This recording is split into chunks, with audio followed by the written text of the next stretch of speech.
से क्लास में। ओके, तो स्टार्ट करते हैं बेटा ऑप्टिक्स। क्लियर है क्या? जिसे हम लाइट भी बोलते हैं,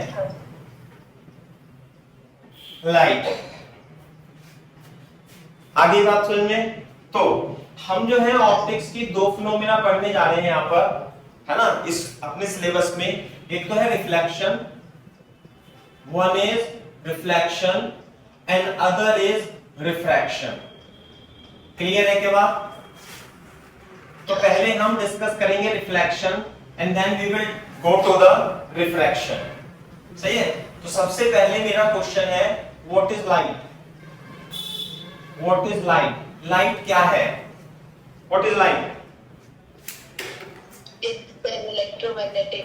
very good, it is electromagnetic wave. Electromagnetic wave, electromagnetic wave जो होती है वो electric field plus magnetic field से मिलकर के बनी होती है ना? सर कैमरा जो है वो ब्लर हो रहा है। कोई बात नहीं, वो कभी कभी आउट ऑफ फोकस हो जाता है। अब सही हो गया होगा, है ना? हाँ सर, हाँ। हाँ, वो फॉरेन इंसिडेंट होता है। Electric field plus magnetic field से मिलकर के बनी होती है, जिसे हम इलेक्ट्रोमैग्नेटिक वेव भी बोल सकते हैं। साथ में ये हमारा एक चैप्टर भी है 12th में, इलेक्ट्रोमैग्नेटिक वेव, तो हम डिस्कस करेंगे वो अच्छे से खूब, है ना? वो अलग ही है। लेकिन अभी तो हमें केवल डेफिनेशन समझनी है कि लाइट इज इलेक्ट्रोमैग्नेटिक वेव जो इलेक्ट्रिक फील्ड और मैग्नेटिक फील्ड से मिलकर के बनी होती है। हम डिस्कस करेंगे बहुत अच्छे से। अभी आपको मैं केवल बता देता हूं कि इलेक्ट्रिक फील्ड क्या होती है। जैसे मान लीजिए ये x है, y है, z, ये x है, ये y है और ये z मान लेते हैं। तो यदि इलेक्ट्रिक फील्ड ऐसे होती है वेव की फॉर्म में और मैग्नेटिक फील्ड ऐसे होगी, है ना, तो इधर जो प्रोपगेशन की डायरेक्शन होगी वो ऐसे होगी। हम जिसे डिस्कस करेंगे बाद में, है ना? ये इलेक्ट्रिक फील्ड वेक्टर होता है, ये आपका मैग्नेटिक फील्ड वेक्टर होता है और ये होती है direction of propagation, Z direction में, डायरेक्शन ऑफ प्रोपगेशन। क्लियर है क्या बात? प्रोपगेशन। तो इंपॉर्टेंट पॉइंट ये है कि स्पीड जो होती है लाइट की, speed of light in vacuum कितनी होती है भाई? 3 into 10 power 8 meter per second. 8 metre पर सेकंड। वेरी गुड, है ना? Speed of light in vacuum होती है 3 into 10 की पावर 8 मीटर पर सेकंड। कॉपी करते रहना साथ में, है ना? हाँ जी सर। हाँ, डेमो वेमो नहीं चल रहा है तुम्हारा, ये सब स्टार्ट कर दिया है ना? तो ये है दूसरी बात। अब हम आते हैं रिफ्लेक्शन पे। What is reflection? बता सकते हो रिफ्लेक्शन क्या होता है? रिफ्लेक्शन जो ये रिफ्लेक्टिंग सरफेस होती है, मान ले कोई सरफेस है और वो रिफ्लेक्टिंग सरफेस है। रिफ्लेक्टिंग सरफेस का मतलब कि एक तरफ से आप पॉलिश कर दो और दूसरी तरफ से लाइट इंसिडेंट होती है ना? तो ये मीडियम 1 है मान लेते हैं, तो मीडियम 1। और यदि कोई इंसिडेंट रे है, इंसिडेंट रे, ये ऐसे इंसिडेंट होगी, this is the angle of incident. ये नॉर्मल होता है, ये सरफेस होती है ना ऐसे करके। तो दूसरी उसी मीडियम में, सेम मीडियम में लाइट यदि बैक हो जाती है और ये एंगल ऑफ रिफ्लेक्शन मान सकते हैं, तो ये रिफ्लेक्टेड रे होती है। रिफ्लेक्टेड रे, बात समझ में आ रही है नहीं? दिस द रिफ्लेक्टेड रे इस मीडियम से आएगी और इसी मीडियम में वापस चली जाएगी। क्लियर है क्या बात? यदि हमने इलेक्ट्रोमैग्नेटिक वेव को वेव माना है, वैसे तो लाइट की डुअल नेचर होती है, वो हम डिस्कस करेंगे बाद में, कि light can act as a particle as well as wave, है ना? यहाँ पे हमने इलेक्ट्रोमैग्नेटिक वेव मान लिया इसे। तो आपको इस चैप्टर में केवल इतना समझना है कि जो लाइट है, लाइट की फ्रीक्वेंसी होगी और उसकी वेवलेंथ होगी और उसकी स्पीड भी होगी। क्लियर है क्या बात? किसमें? वैक्यूम में मान लेना। बात समझ में आ रही है नहीं? दूसरी बात, यदि लाइट एक मीडियम दूसरे मीडियम में ट्रेवल करती है ना, एक मीडियम से दूसरे मीडियम में ट्रेवल करती है, तो फ्रीक्वेंसी तो सेम रहती है, उसकी वेवलेंथ बदल जाती है और उसकी स्पीड भी बदल जाएगी। जिसे डिस्कस करेंगे अदर मीडियम में, बताऊंगा मैं, आप अभी केवल लिख लें यहाँ पे। तो ध्यान से देखो, जिस मीडियम में लाइट आ रही है वापस उसी मीडियम में रिफ्लेक्टेड बैक हो रही है। तो यदि इंसिडेंट लाइट की वेवलेंथ लैम्डा, फ्रीक्वेंसी एफ है और स्पीड इस मीडियम में लाइट की v है। तो मीडियम जिस मीडियम से आती है रिफ्लेक्शन में, जिस मीडियम से आती है उसी मीडियम में वापस चली जाती है। तो इंसिडेंट रे की यदि फ्रीक्वेंसी और wavelength lambda v speed v है तो उसकी रिफ्लेक्टेड रे की फ्रीक्वेंसी भी सेम रहेगी, लैम्डा भी सेम रहेगा और स्पीड भी सेम रहेगी। बात समझ में आती है नहीं? हाँ सर हाँ। ठीक है, कॉपी कर लो इसे और जब कॉपी कर लो तो बोल देना डन सर।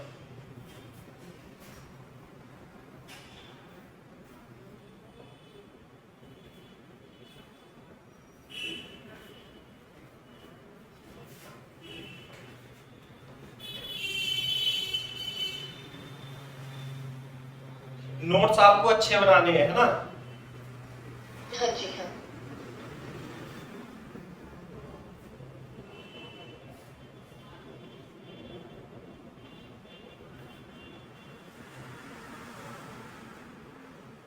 हाँ सर कर लिया।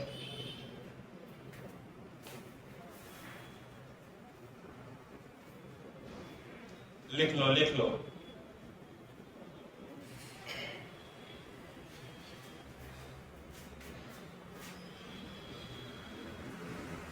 ये तो हो गया रिफ्लेक्शन।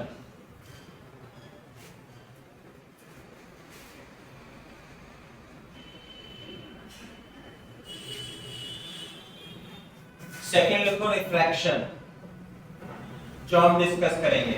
रिफ्रैक्शन, रिफ्रैक्शन क्या होता है भाई? व्हेन लाइट वेव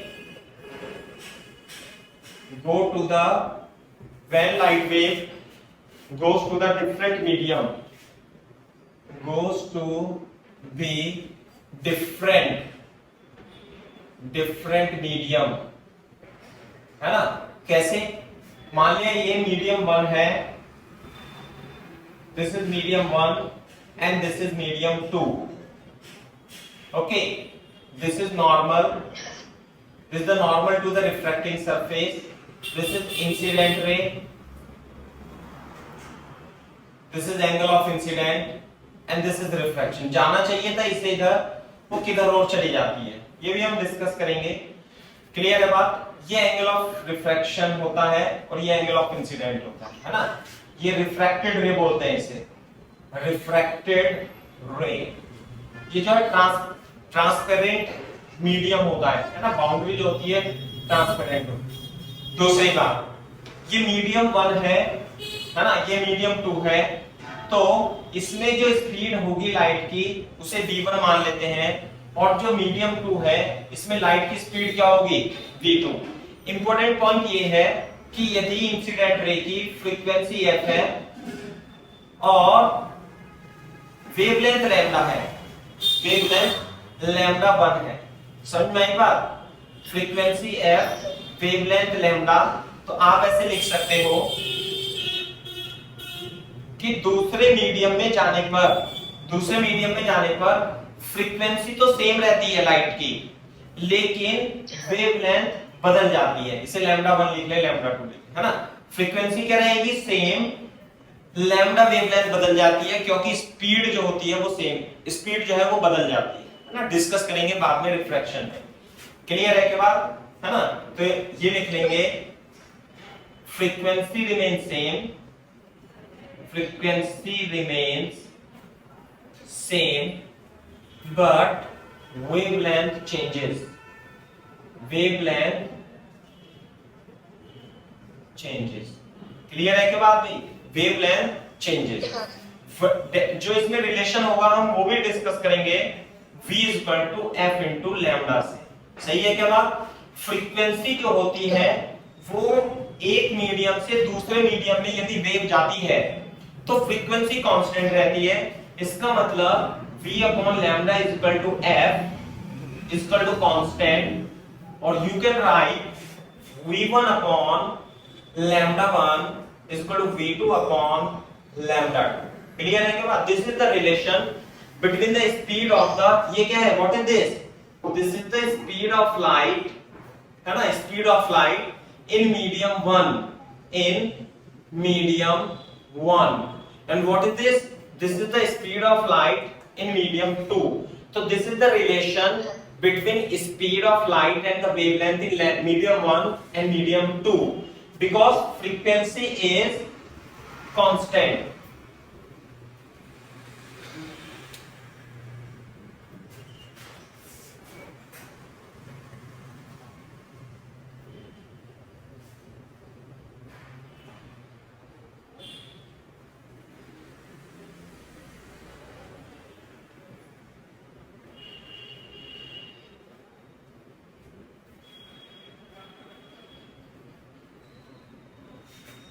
जब कॉपी करना तो बोल देना आंसर। हाँ सर। हो गया? एक second.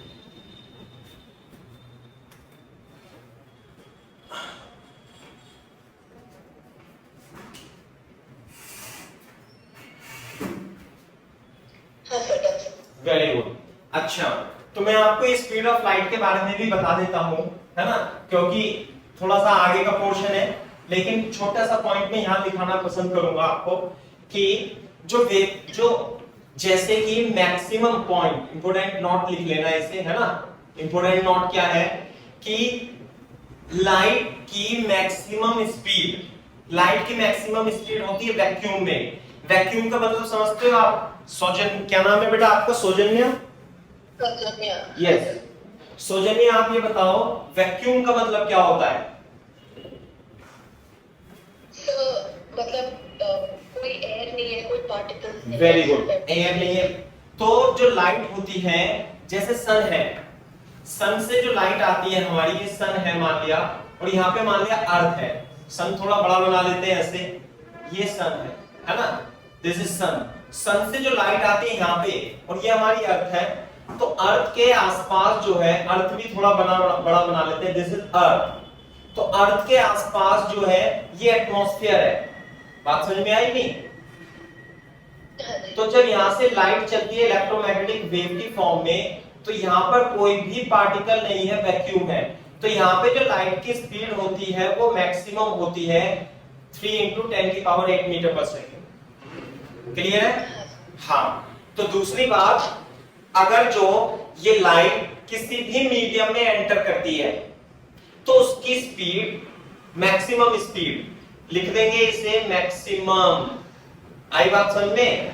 And in other medium, in a medium, in any medium, speed of light is less. Speed of light is less. Clear है क्या? कितनी लेस होती है? लाइट की स्पीड होती है वो हमेशा कांस्टेंट ही रहती है, मतलब जब सन से अर्थ आ रहे हैं तो हमेशा। हाँ, बिल्कुल नहीं चेंज होती है ना, क्योंकि वैक्यूम है। ठीक है बेटा? अच्छा। हाँ। Any medium speed of light is less. जैसे मान लिया यहाँ पे लाइट आ रही है, यहाँ से स्पीड कितनी है? c है। अब यहाँ से दूसरा मीडियम चालू हो गया मान लिया, ऐसे करके, तो यहाँ पर जब वो एंटर करेगी लाइट, तो उसकी स्पीड हो जाएगी v, और v जो होगी वो लेस देन c होगी। समझ में आई ना बात? तो अगर जो आप c और v का रेशियो निकालो तो ये कांस्टेंट के बराबर होता है, और ये कांस्टेंट को हम बोलते हैं रिफ्रैक्टिव इंडेक्स। क्या बोलते हैं? Refractive index of medium. बात समझ में आई नहीं? हाँ, हम इसे डिस्कस करेंगे बाद में। रिफ्रैक्टिव इंडेक्स ऑफ मीडियम क्या है? Refractive index of medium, ratio of speed of light in vacuum to the speed in vacuum divided by speed in medium. तो ये जो n है, it is always greater than 1। जो refractive index होता है, इसे आप किसी बुक में n से रिप्रेजेंट कर रखा होता है, किसी बुक में इसे न्यू से रिप्रेजेंट कर रखा होता है। ठीक है ना? ग्लास के लिए इसकी वैल्यू, फॉर ग्लास मैं बता देता हूं, बाद में भी लिखाएंगे हम। तो रिफ्रैक्टिव इंडेक्स 1.5 है। चलो, तो ये तो छोटा सा इंट्रोडक्शन हो गया रिफ्लेक्शन का और रिफ्रैक्शन का।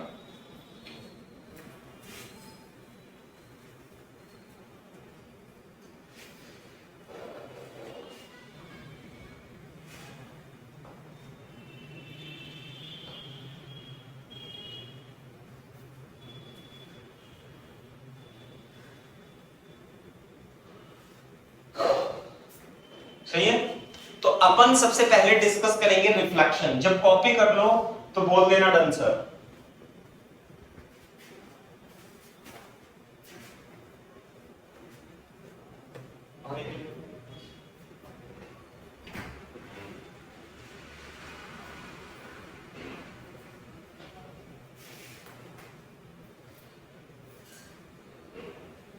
हाँ सर, डन। ठीक है, वेरी गुड। चलो, तो मैंने आपको क्या बताया कि लाइट जो होती है वो इलेक्ट्रोमैग्नेटिक वेव होती है। सबसे ज्यादा स्पीड 3 × 10⁸ मीटर पर सेकंड वैक्यूम में होती है, किसी मीडियम में जाने पे चेंज हो जाती है। यदि मीडियम चेंज नहीं हो रहा, जैसे रिफ्लेक्शन के केस में, तो जिस मीडियम से आती है उसी मीडियम में वापस चली जाती है, तो स्पीड भी चेंज नहीं हो रही, फ्रीक्वेंसी चेंज नहीं होगी, है ना, फ्रीक्वेंसी चेंज नहीं होती, वेवलेंथ भी चेंज नहीं होगी। सही है, तो ये छोटे छोटे पॉइंट है। तो अब हम स्टार्ट करते हैं reflection with laws of reflection से। लॉज ऑफ रिफ्लेक्शन से, रिफ्लेक्शन के नियम।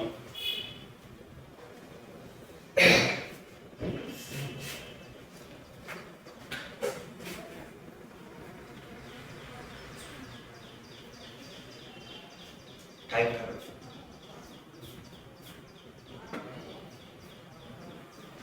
हाँ भाई, देखो, पहले मैं आपको बता देता हूं कि रिफ्लेक्शन किस प्रकार से होगा। मान लेते हैं हमारे पास एक ही रिफ्लेक्टिंग सरफेस है, this is our reflecting surface, है ना। इस तरीके से हमारे पास एक रिफ्लेक्टिंग सरफेस है, यूं करके, ऐसे उल्टा बना दिया मैंने थोड़ा, आप ऐसे देखो, this is our reflecting surface. जैसे मिरर रखा हुआ है ना, जैसे मान लिया ये है, ये रखा हुआ है, ये शीशा है ना, ये मिरर है, ऐसे करके रखिए। ठीक है, तो this is the reflecting surface. तो यदि कोई इंसिडेंट रे आती है, this is the incident ray, this is our incident ray, incident ray, है ना, यहां पर इंसिडेंट होगा, this is the point of incidence. और यदि मैं इसको देखूं, this is the normal to the reflecting surface. ये क्या है? Reflecting surface, reflecting surface. बात समझ में आई?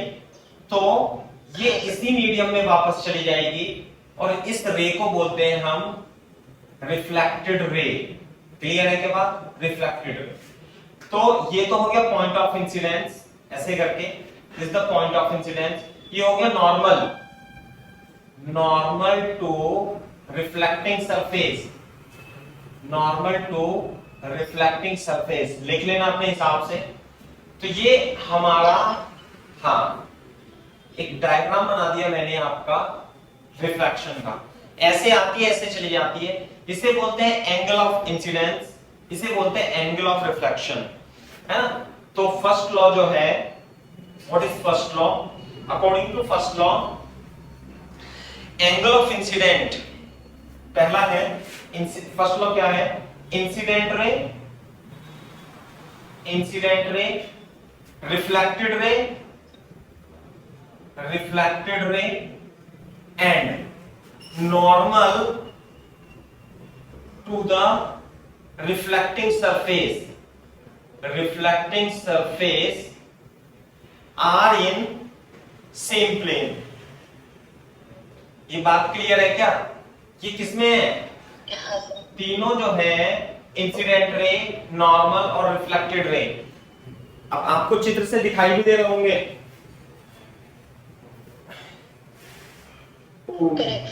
है ना। तो these are in same plane and this plane is called, and this plane is called this plane is called plane of incidence, plane of incidence. Copy करोगे,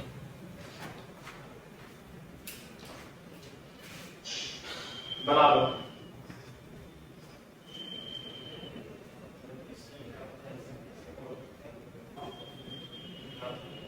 हाँ सर, हो गया।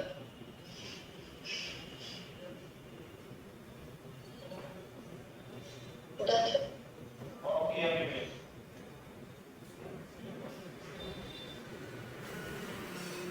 This is called plane of incidence, है ना। Second law, ये तो तुमने 9th में भी पढ़ा होगा बेटा। हाँ जी सर, हाँ। 9th 10th में भी पढ़ाते ना इसे, है ना। दूसरा सेकेंड लॉ क्या है? What is second law? Angle of incidence, angle of incidence, angle i is equal to angle of reflection, angle of reflection, that is i, है ना। तो i is equal to r, second law ये है। बात समझ में आई? हाँ जी sir, हाँ। हाँ, तो इसमें इंपॉर्टेंट नोट ये है ना, कि नोट 1 लिख देता हूं मैं, कि if i is equal to 0, यदि i इज इक्वल टू 0 है, i इज इक्वल टू 0 का मतलब होता है नॉर्मल इंसिडेंस, नॉर्मल इंसिडेंस। बात क्लियर है नहीं? ठीक है sir. i is equal to 0 का मतलब है normal incidence. Normal incidence if i is equal to 0, तो एंगल ऑफ रिफ्लेक्शन कैसे होगा बेटा? 0 सर। 0। Very good. इसका मतलब कि यदि ये मिरर है, मिरर, देखो अब हम इतना बढ़िया बढ़िया डायग्राम बार बार नहीं बनाएंगे, इस रिफ्लेक्शन। आपकी वीडियो स्टॉप हो गई। एक मिनट, वो बैटरी लो हो गई, इस वजह से हो गई। वेट करो थोड़ी देर। हाँ, आगे बेटा वीडियो। हाँ सर, आ गई। Very good. तो हम इस रिफ्लेक्टिंग सरफेस को बार बार इतना बड़ा नहीं बनाएंगे। This is the representation of reflecting surface, है ना। ऐसे करके डैश डैश डैश लगा देंगे। This is the representation of reflecting surface. Okay, this is the normal, this is the normal to the reflecting surface. यदि i की value 0 है, i की वैल्यू 0 है, तो इसका मतलब जो इंसिडेंट रे आ रही है वो कैसे आ रही है बेटा? ऐसे आ रही है, अलोंग द नॉर्मल। सही है? हाँ सर। तो जाएगी कैसे? रिफ्लेक्टिंग ऐसे होगी, तो ऐसे। तो this is the normal, this is the condition of normal incidence, यानी कि incident ray, reflecting ray and normal are in the same line. ठीक है?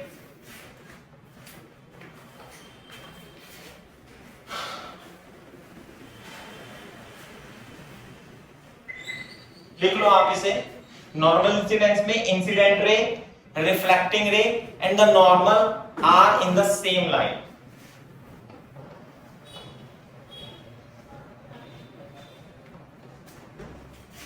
दूसरा पॉइंट है grazing incidence, grazing incidence. Grazing incidence में I की वैल्यू हो जाती है 90 डिग्री। बात समझ में आ रही है नहीं? अच्छा। I की वैल्यू जब 90 डिग्री होगी, है ना, तो R की वैल्यू भी कितनी हो जाएगी? 90 डिग्री। अरे I इक्वल टू R होता है ना। तो इसे बोलते हैं ग्रेजिंग इंसिडेंस। जैसे कि मान लेते हैं ये हमारे पास कोई रिफ्लेक्टिंग सरफेस है and this is the normal.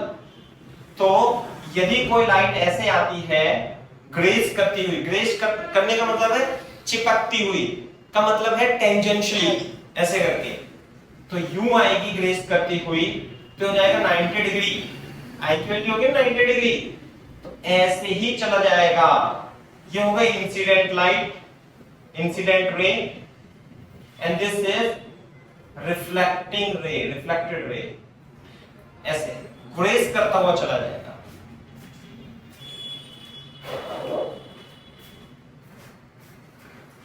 ठीक है क्या बात? हाँ सर, हाँ सर। चलो, जब कॉपी करना तो बोल देना ढंग से।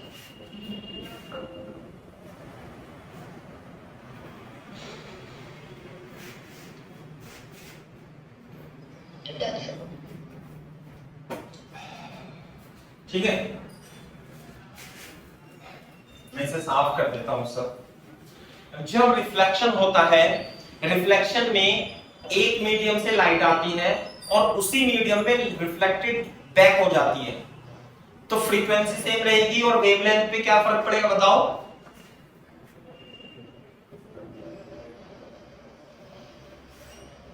सर फ्रीक्वेंसी तब भी सेम रहेगी।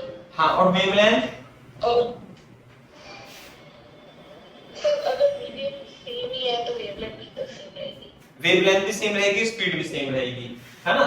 अब ध्यान से देखो, जब रिफ्लेक्शन होता है, when there is reflection there is a deviation in the light। जैसे कि मैं आप हेडिंग डाल लीजिए, लिखिए डेविएशन, डेविएशन, है ना, due to reflection, deviation due to reflection. Deviation due to reflection कैसे होगा? मान लिया है हमारी रिफ्लेक्टिंग सरफेस थी, मान लेते हैं ये कोई लाइट आ रही थी ऐसे, इंसिडेंट रे, ऐसे इंसिडेंट रे यू करके आ रही है इंसिडेंट रे, क्लियर है क्या बात? तो सीधी सीधी चली जाएगी, लेकिन यदि इसके पाथ में कोई मिरर आ जाए, कोई रिफ्लेक्टिंग सरफेस हो जाए, तो इसे तो जाएगी नहीं, इसे जाना चाहिए तो सीधे, लेकिन due to reflection it will reflected back to the same medium। तो हाँ देखो ध्यान से, ये तो हो जाएगा नॉर्मल, ये हो जाएगा एंगल ऑफ इंसिडेंट, है ना, और ये एंगल ऑफ इंसिडेंट आई ही होगा रिफ्लेक्ट, ये एंगल भी कितना होगा? आर होगा। तो ये बता सकते हो डेविएशन कितना हुआ? डेविएशन देखो, ऐसे जा रही थी, अब ऐसे मुड़ गई, तो ये तो इंसिडेंट रे थी, इंसिडेंट रे, और ये क्या थी? रिफ्लेक्टेड, रिफ्लेक्ट, हाँ कितना हो जाएगा? This is the deviation, deviation is represented by delta and it is equal to 180 degree minus 2i। Deviation is equal to pi minus 2i, किसमें? Anti clockwise, anti clockwise. बात समझ में आती है नहीं?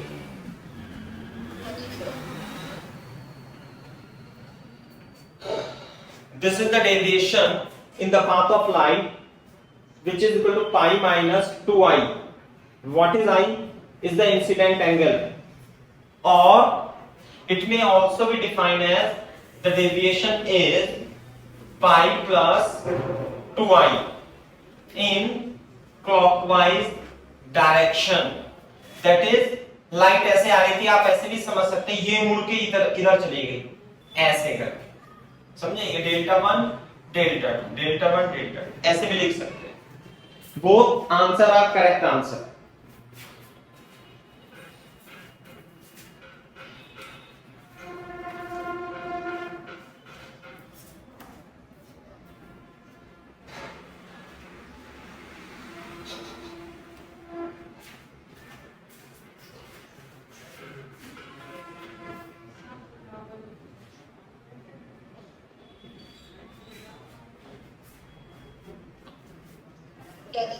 ओके, ठीक है, तो ये है, तो इस तरीके से आप डेविएशन भी कैलकुलेट कर लेना। बहुत सारे हम सवाल करेंगे डेविएशन के, जब हम रिफ्लेक्शन के सवाल करेंगे तो डेविएशन के भी सवाल आते रहते हैं, है ना, छोटे छोटे सवाल आते हैं। जैसे अब मैं कुछ आपको न्यूमेरिकल्स भी करा देता हूँ, क्लियर है क्या बात? तो न्यूमेरिकल लिखो आप, लिखो जैसे कि मान लेते हैं हमारे पास ये रिफ्लेक्टिंग सरफेस है, सही है, this is a point source of light, और उसकी हाइट यहां पर 4 सेंटीमीटर दिया हुआ है ना। तो एक यहां पर इसे पहुंचना है, पॉइंट बी पर पहुंचना है, this is point A and this is point B, और इसके बीच के डिस्टेंस है 12 सेंटीमीटर। बात समझ में आ रही है नहीं? This is the point source of light. Light से लाइट निकलेगी ऐसे करके, रिफ्लेक्ट होगी और वापस वो बी पर पहुंच जाती है ऐसे करके, ठीक है ना, बी पर पहुंच जाती है।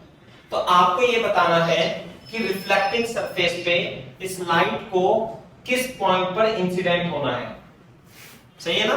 मैं लिख देता हूं, लिख लो, क्वेश्चन लिख लो, ऐसे लिख लो। देखो, ए लाइट रे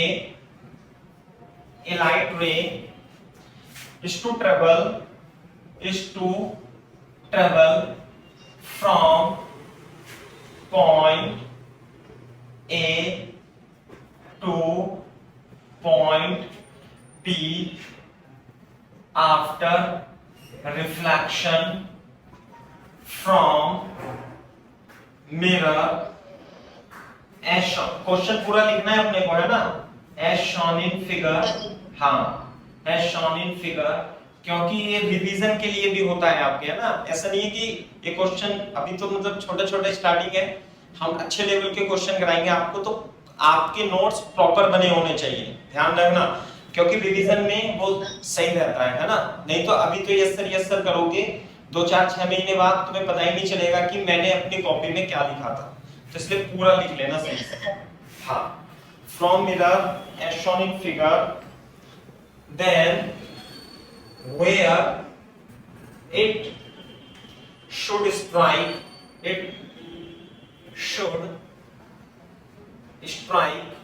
where it should strike on the mirror। Clear है क्या? इस पॉइंट पर कहां स्ट्राइक करना चाहिए आपको बताना है। ये पॉइंट P है, इस पॉइंट P की पोजीशन बतानी है ना? इसे x मान लेना, तो यानी कि x फाइंड करना है अपने को। बेसिकली बात ये है, ऐसे लाइट आएगी, ऐसे जाएगी, थोड़ा साफ बना लेना चाहिए। और ये जो दे रखा है आपका, ये 12 सेंटीमीटर है।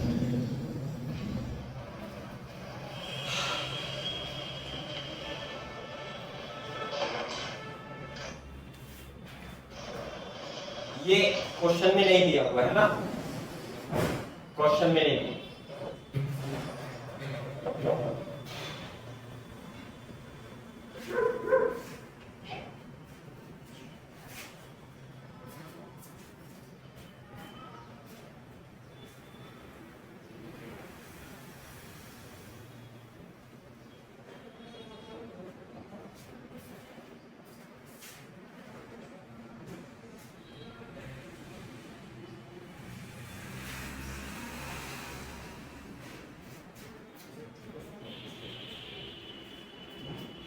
हाँ भाई, कर दोगे क्या सौजन्य? हाँ, देखो कैसे, थोड़ा तो मैंने बता ही दिया। ये भी x नहीं दिया हुआ है क्वेश्चन में, है ना? बस ये दिया हुआ पॉइंट सोर्स है, A से B पहुंचना है लाइट को रिफ्लेक्शन के बाद, तो पॉइंट P की पोजीशन क्या होगी? You have to find this. तो देखो कैसे करेंगे हम इसे। क्वेश्चन एज इट इज लिखना, क्वेश्चन में कोई गंदगी नहीं, सॉल्यूशन में। This is our reflecting surface and this is our 4 centimetre height. जब light ray source point source से निकलेगी तो यहां पर रिफ्लेक्टेड होगी, और मान लेते हैं ये हमारी 12 सेंटीमीटर पर पॉइंट बी पर इस तरीके से पहुंच जाती है। तो हमें ये डिस्टेंस कितनी मांगे, x, और ये कितना दे रखा है 12 सेंटीमीटर। सही है? तो ये कितना हो जाएगा 12 माइनस x। बात समझ में आ रही है नहीं? तो दूसरी बात ये है कि according to law of reflection, angle of incident और एंगल ऑफ रिफ्लेक्शन क्या होते हैं? सेम होते हैं। सही है ना? तो ये वाला एंगल जो होगा थीटा मान ले, और ये थीटा मान ले, तो इस वाले ट्राइंगल में tan थीटा होगा परपेंडिकुलर अपॉन बेस, और इस वाले ट्राइंगल में जो tan थीटा होगा वो होगा परपेंडिकुलर अपॉन बेस। तो दोनों tan थीटा सेम है, तो 4 upon x 12 upon 12 minus x, 1 upon x 3/12 minus x, 12 minus 3x, तो 4x इज इक्वल टू 12, तो x इज इक्वल टू 3, कितना आ गया 3 सेंटीमीटर। तो ये जो डिस्टेंस होनी चाहिए 3 सेंटीमीटर होनी चाहिए। वो क्वेश्चन बना करके देगा आपको इस तरीके से कि आपको समझ में आएगा। हाँ जी।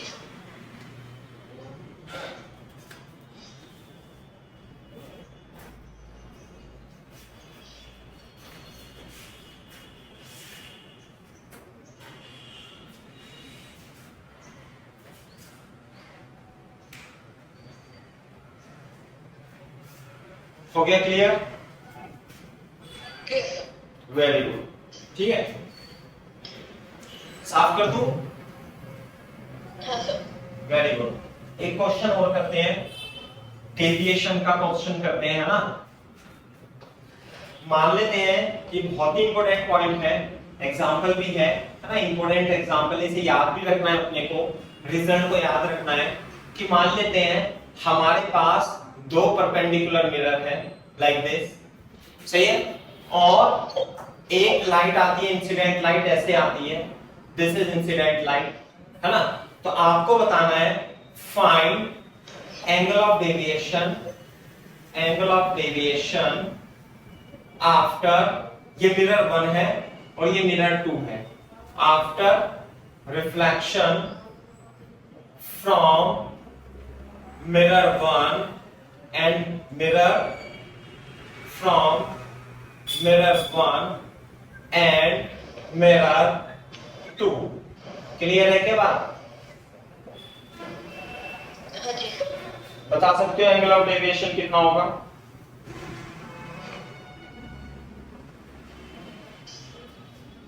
हाँ सर, एक सेकंड। हाँ,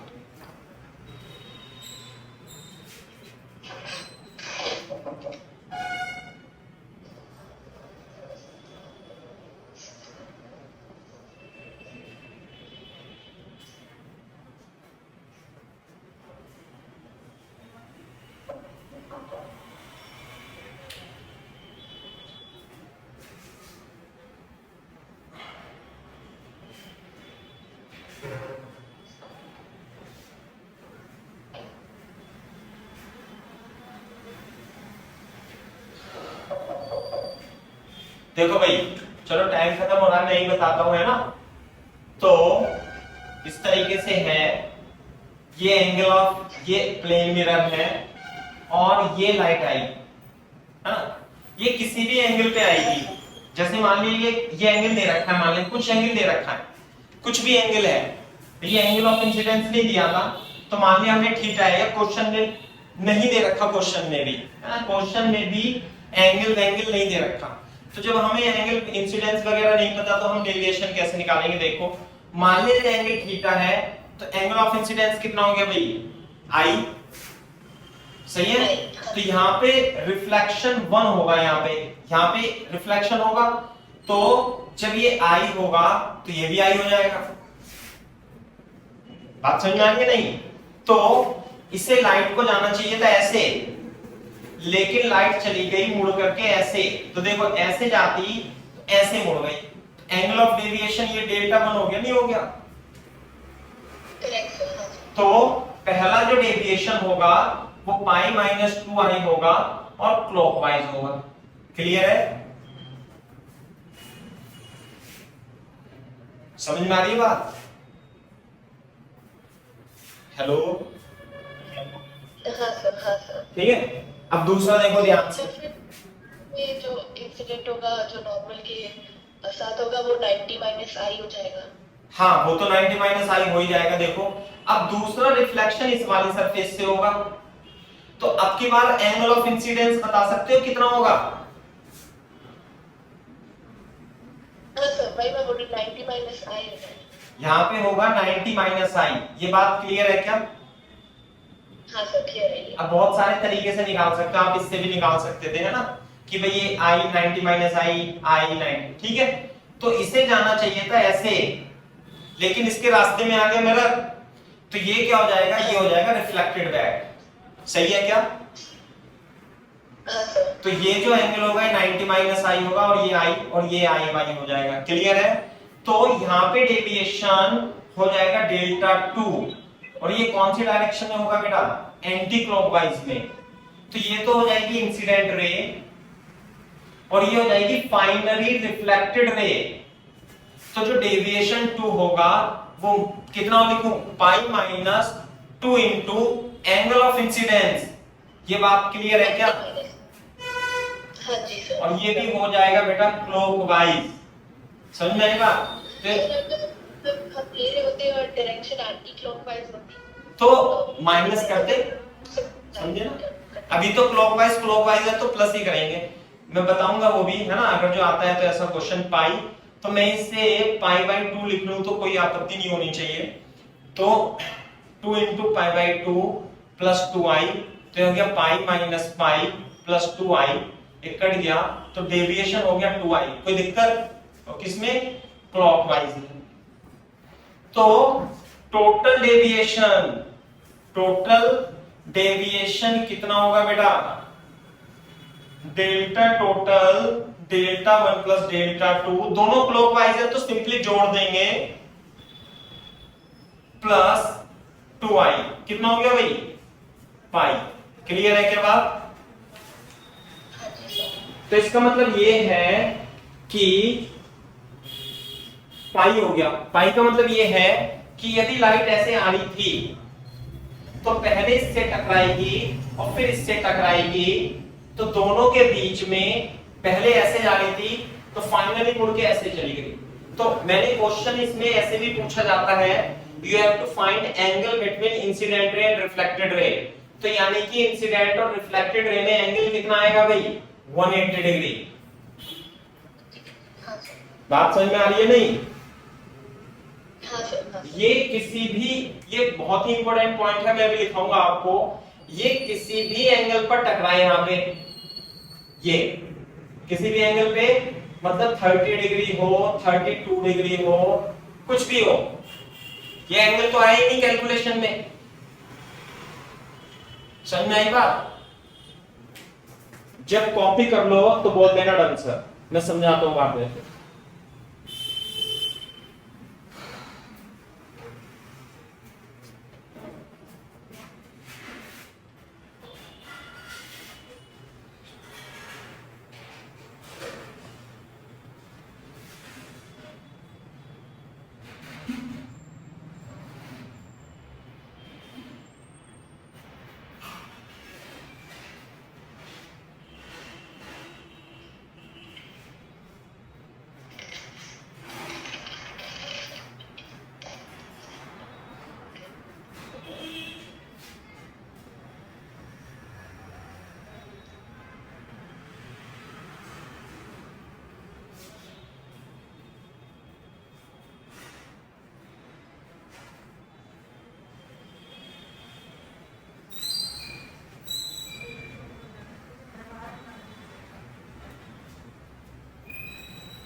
अरे हो गया भैया?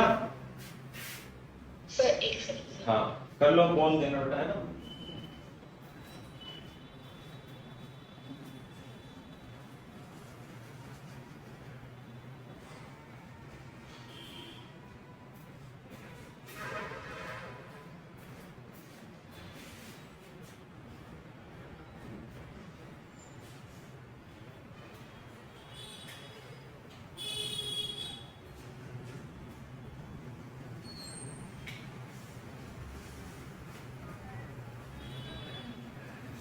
हाँ सर हो गया। ठीक है। तो यदि दो मिरर परपेंडिकुलर हैं, उनके बीच में 90 डिग्री का एंगल है, तो आप किसी भी एंगल कहीं भी डाल दो लाइट। अगर जो आप यहां पे लाइट डालोगे ना तो जाएगी वो ऐसे करके वापस चली जाएगी।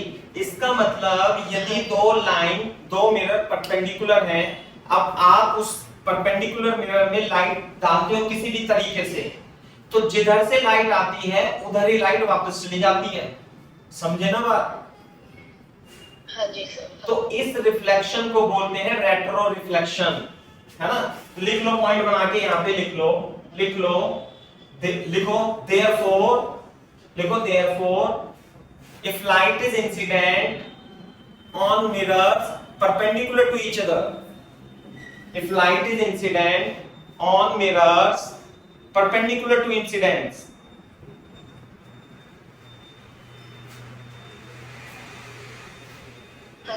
perpendicular to incidence, light goes back to the same medium, light goes back to the same medium, goes to the same medium from where it is coming, from where it is coming, from where it is coming, and this is called retro reflection, this is called retro reflection, this is called retro reflection। ये क्या कहलाती है भाई? Retro reflection.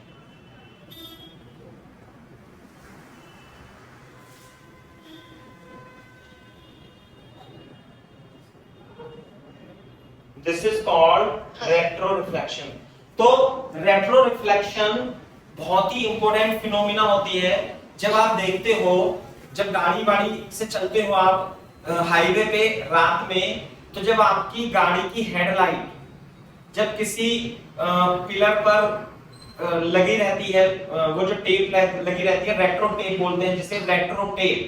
तो जैसे आपकी light यदि उस पे इंसिडेंट होती है तो आपको चमकता हुआ दिखाई देता है नहीं रात में? हाँ जी सर। हाँ, जैसे साइन बोर्ड भी लगे होते हैं, तो जब उस पे आप लाइट डालोगे तो दिखाई देगा वो, अगर जो लाइट नहीं डालोगे तो नहीं दिखाई देगा वो। बच्चे सोचते हैं, पेरेंट्स भी सोचते हैं कि वो रेडियम है, वो रेडियम नहीं होता है। नहीं आई बात समझते? वो रेडियम नहीं होता है, ध्यान दिया नहीं कभी आपने?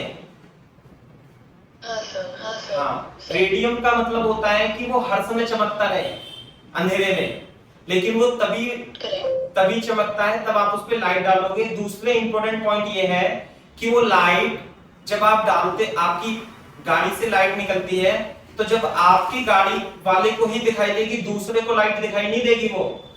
क्योंकि यदि मान लेते हैं ये आप यहाँ पर हो आप यहाँ पे कहीं पे लगभग इस एरिया में, आपने इधर लाइट डाली तो लाइट आपकी तरफ ही आएगी वो। अगर जो यहाँ कोई व्यक्ति खड़ा है तो उससे खंबे पे लाइट नहीं दिखाई देगी। बात समझ में आ रही है नहीं?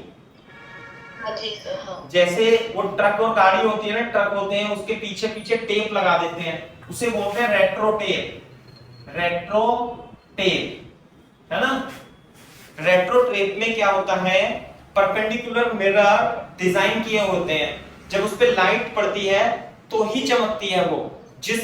जहां से लाइट जाएगी वापस उसी मीडियम में वापस आ जाएगी, तो रेट्रो टेप होती है ना। इस तरीके से बनाई होती है वो, यूं करके, यूं ऐसे करके, ऐसे आप नेट पे भी सर्च कर सकते हैं, ऐसे करके होती है ना रेट्रो टेप। तो इनके बीच में एंगल 90 डिग्री बना देते हैं वो, है ना। तो इसके अंदर लाइट घुसती है, वापस आती है। So this is the basic principle. आप इसमें थोड़ी रिसर्च कर सकते हैं, रेट्रो रिफ्लेक्शन के नाम से डाल करके नेट पे देखोगे, 10-20 मिनट दे देना भी, तो आपको हमेशा के लिए ध्यान रहेगा, है ना। कभी ना कभी क्वेश्चन आईटी एडवांस में तो आएगा इस पे, है ना। क्लियर है क्या बात? तो ये, तो आज के लिए इतना ही काफी है, बाकी करेंगे नेक्स्ट लेक्चर में, ठीक है। कोई डाउट हो, कंफ्यूजन हो तो पूछ सकते हो। ये है अपना कि मान लेते हैं हमारे पास ये इंक्लाइन प्लेन है ना, और ये हमारे पास एक मिरर है, this is mirror, okay, this is mirror. So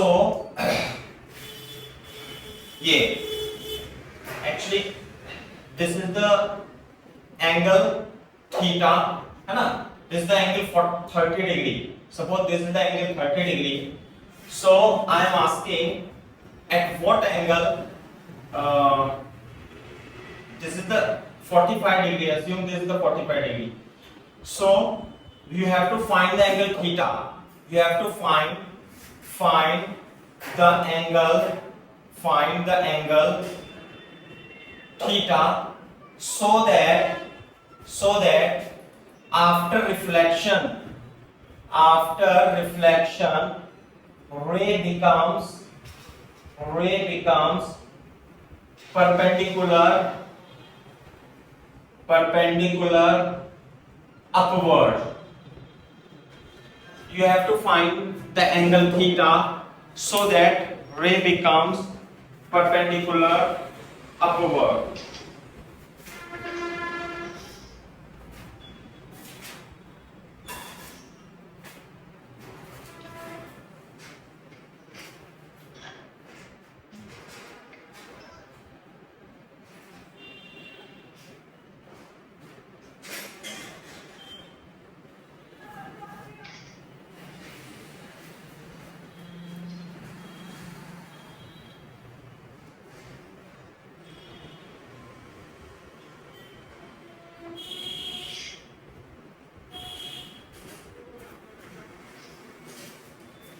Okay. Yes, sir. So what is the angle theta? So this angle theta you have to find, है ना? 60 होगा. 60 degree. 60 degree. So finally the ray has to go in this direction. The ray has to go in this direction, and this is the normal. This is the normal and this is the mirror. So according to law of reflection, this is reflected ray and this is incident ray, like this. Okay, so if this is theta, you have to find it, this is the theta. Okay, and if this is perpendicular, so this is 45 degree. Okay, this is 90 minus theta, and this must be also. I took 30 degrees. Sorry, कितना आएगा answer? नहीं, मैंने 30 ले लिया था. अच्छा, this is 45. So this angle must be 90 minus theta according to law of reflection. So if this is 45, this must be 45, and therefore this must be 45. Therefore 90 minus theta must be 45. So theta must be 45 degree. Are you getting this? Yes, sir. Yes, sir. हाँ, but मैं एक case और लिख देता हूँ. मान लेते हैं हमारे पास ये 30 डिग्री है. Then if this is theta, then what is this theta?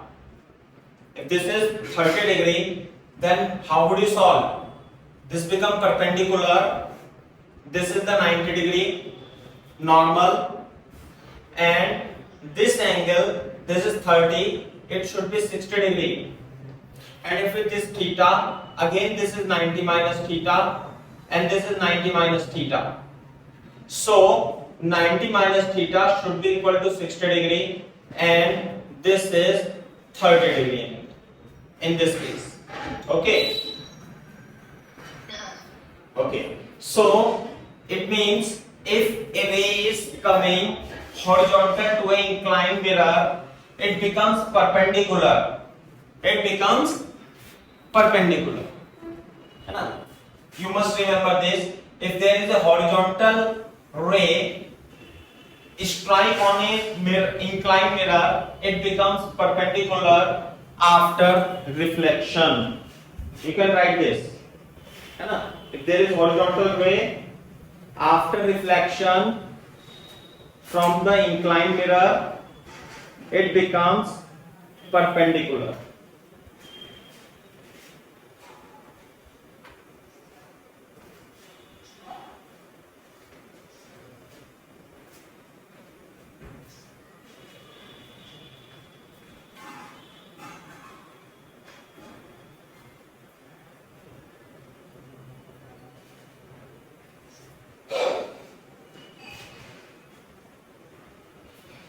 Or you can also conclude that if there is a mirror,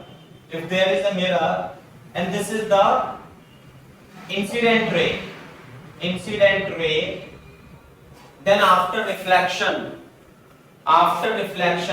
it becomes horizontal. This is a reflected ray. Are you getting? And this is theta.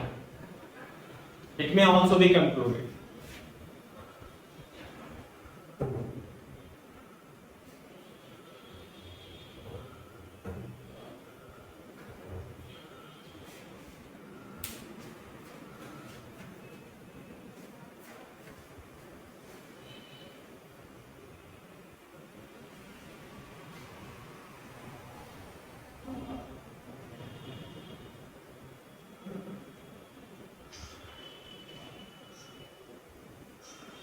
Yes, sir. Okay.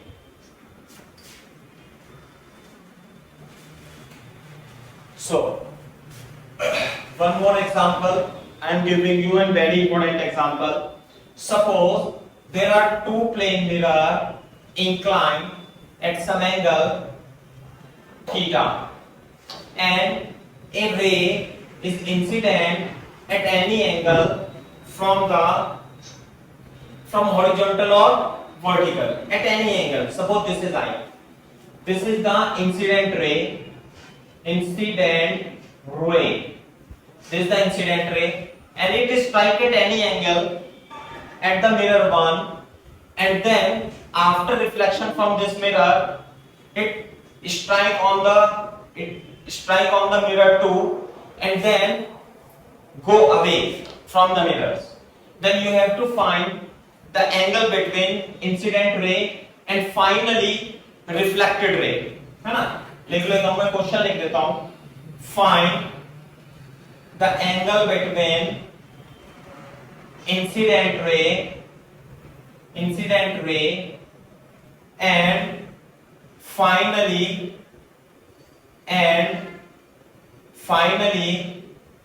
reflected ray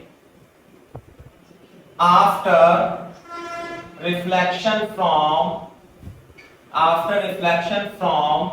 mirror 1 and then mirror 2. Okay, at any angle. This is the incident angle, which may be any angle. Okay, so try to make the ray diagram. Yes.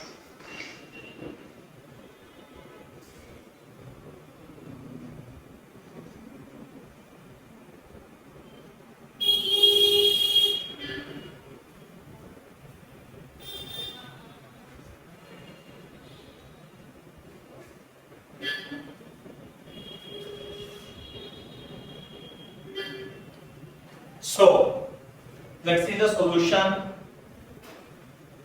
Suppose this is the mirror, this is the combination of mirror which are inclined at angle theta. If this is the incident angle, then ऐसे बनाएंगे थोड़ा सा. This is the incident angle, then the same angle of reflection would be there, and it strike at this mirror perpendicular like this. This is the normal one. एक minute, मैं थोड़ा सा change कर देता हूं इस चित्र को, है ना? This is like this, ऐसे करके बना देते हैं, है ना? क्योंकि नॉर्मल तो ये हो जाएगा. This is the normal. This is the normal N1 and N2. If this is angle theta, this is angle theta, and this is angle, incident angle and reflected angles are same. This is 90 minus I. So, can you find this angle? Suppose it is alpha. This is alpha. चलो इसे beta लिख लेते, alpha लिख लेते हैं. This is angle alpha. तो theta plus alpha plus 90 minus I is equal to 180 degree. So alpha angle will be equal to 90 plus I minus theta. This is the angle 90 minus theta. Are you getting the point? Okay. Okay. So after reflection, first incident ray will be this, and after reflection, the finally reflected ray will be this. थोड़ा सा सुंदर बना देता हूं इसे. It would be 90 minus alpha. इसे मैं alpha dash मान लेता हूं थोड़ी देर के लिए. अल्फा डैश या अल्फा डैश नहीं, इसे मैं थोड़ा आई डैश मान लेता हूं. I dash. This is I dash. This is also equal to I dash. Are you getting this point? So this is the reflected angle, this is the incident ray, and this is finally reflected ray. Reflected ray. So angle between them is this. This angle is suppose alpha. Are you getting? This angle is this is एक minute. Suppose this is alpha dash. This is alpha dash. So in this triangle, 2i plus 2i dash, 2i plus 2i dash plus alpha dash is equal to 180 degree. So I dash, this angle I dash will be equal to 90 minus alpha. I dash, this angle will be equal to 90 minus alpha. It means I dash is equal to 90 minus 90 plus I minus theta.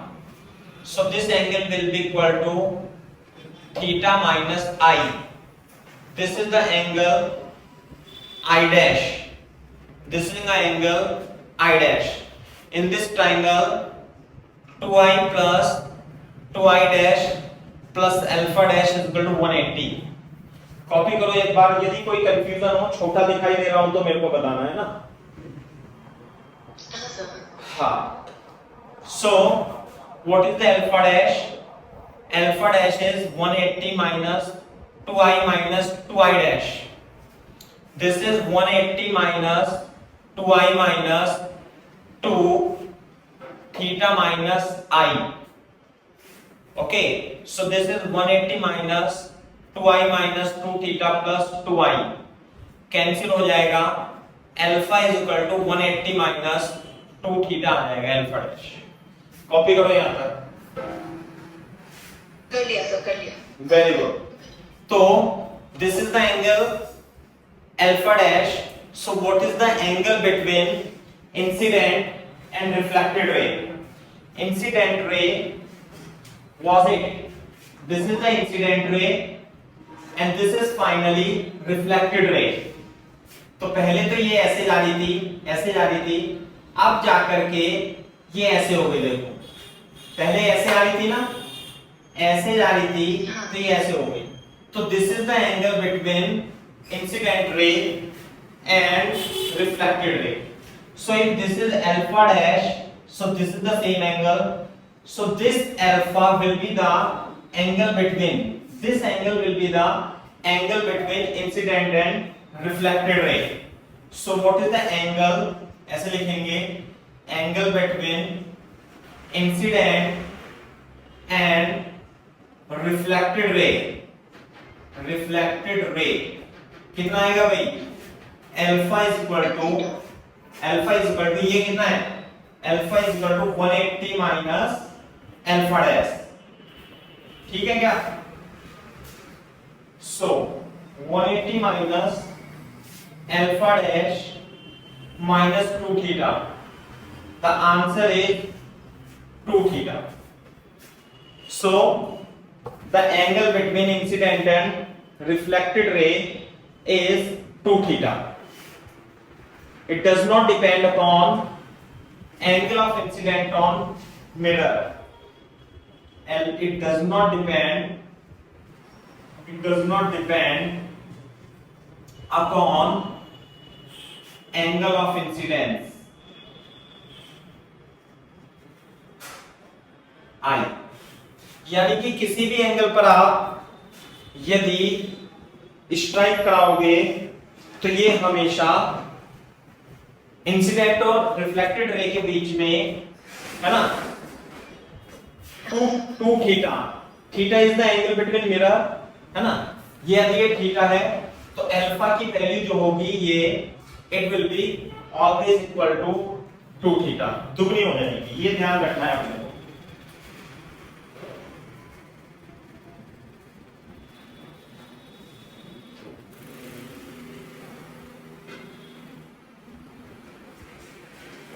सही है भाई? Okay, so we are doing next question.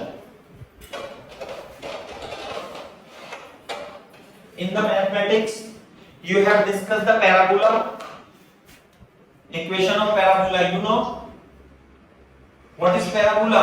Y is equal to x, y square is equal to x. Do you know the parabola? Which parabola is this? This is y square is equal to x. Do you know or not? Correct, sir. Yes. So the question is this. This is the parabolic surface, and this is silvered from inside, and this equation is y square is equal to x. Y square is equal to 4x वाला parabola है.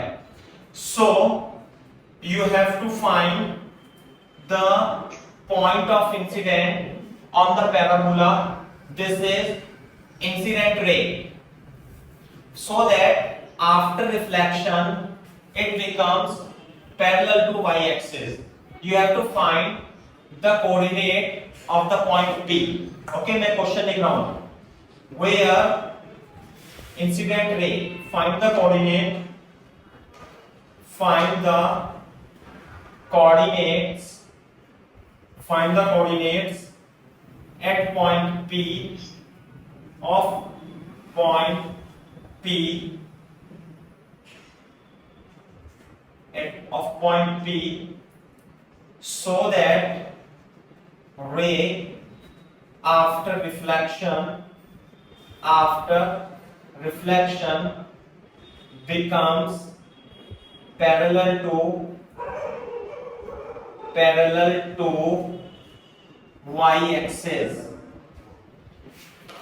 आगे की बात समझ में ये है, आपको इन पॉइंट के कोऑर्डिनेट निकालने। बहुत सही क्वेश्चन है। मैथमेटिक्स भी यूज कर लेना आप इसमें थोड़ा बहुत, है ना। स्लोप लोप तो आती होगी आपको, आपने पढ़ रखा है काफी, स्लोप निकालना वगैरह सब आता है आपको, है ना।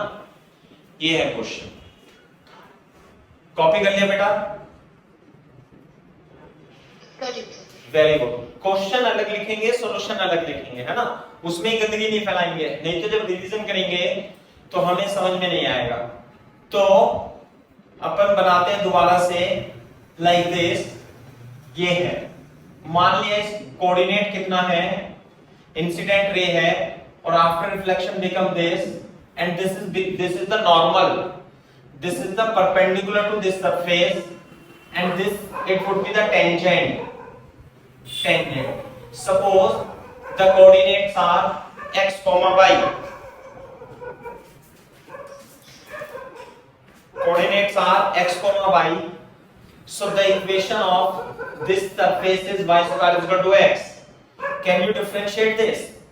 If you differentiate this, you will get 2 dy upon dx into 1. And this is the slope of the graph at this point. Suppose this angle is theta and this is tangent and this is normal. This is reflected ray. Okay. So this is tan theta. It means this is slope equal to 2y. बात समझ में आ रही है नहीं? Very good. तो अपने को क्या करना है ना, ये स्लोप, ये एंगल आई है, और तो ये भी कितना होगा, इंसिडेंट एंगल आई होगा। सो ये एंगल आई होगा, तो ये थीटा होगा और ये भी कितना हो जाएगा, फिर थीटा होगा सिमेट्री से। समझ में आई बात नहीं? हाँ, तो ये देखेंगे हम कैसे करेंगे। y इक्वल टू स्लोप कितनी होनी चाहिए भाई, अगर जो ये थीटा है और ये भी थीटा है ना, तो ये देखो ये एंगल, ये थीटा है तो ये एंगल ये भी कितना होना चाहिए, थीटा होना चाहिए ना।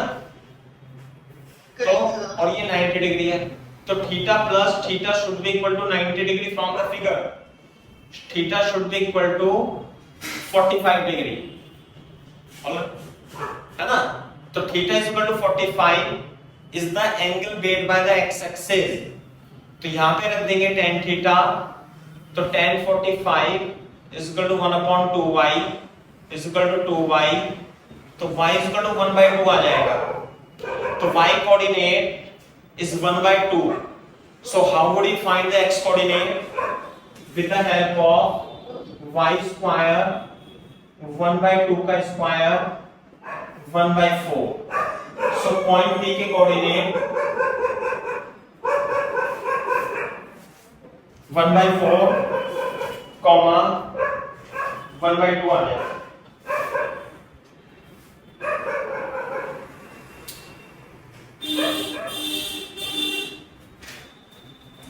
क्लियर है जवाब?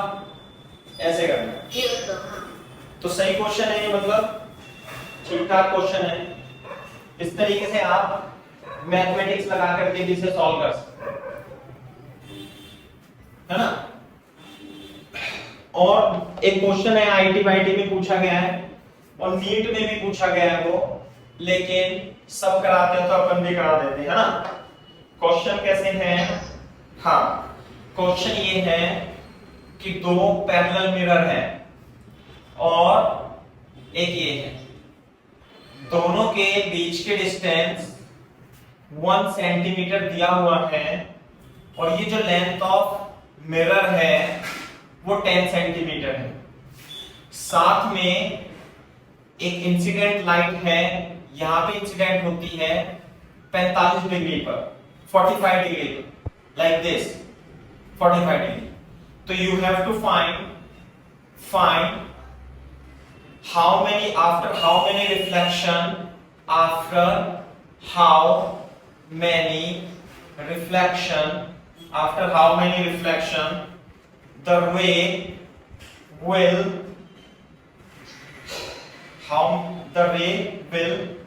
finally emerge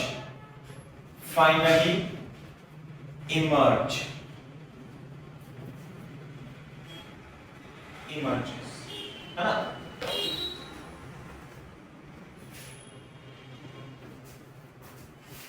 करो कोशिश।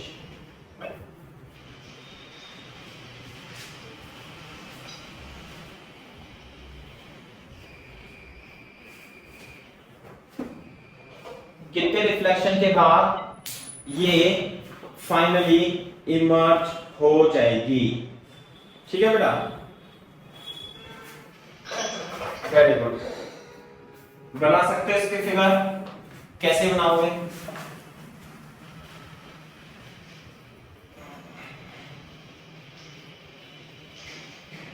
देखिए, according to laws of reflection, है ना, according to laws of reflection ऐसे करके जो इंसिडेंट एंगल होता है वही रिफ्लेक्टेड एंगल भी होता है।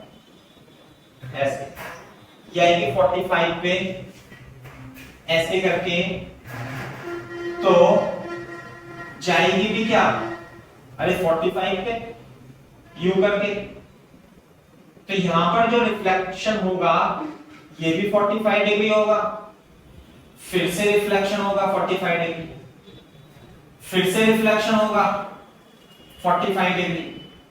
तो गिन करके बता सकते हो कितने रिफ्लेक्शन होकर के निकलेगी लाइट? ये 45 डिग्री होगा, 45 डिग्री।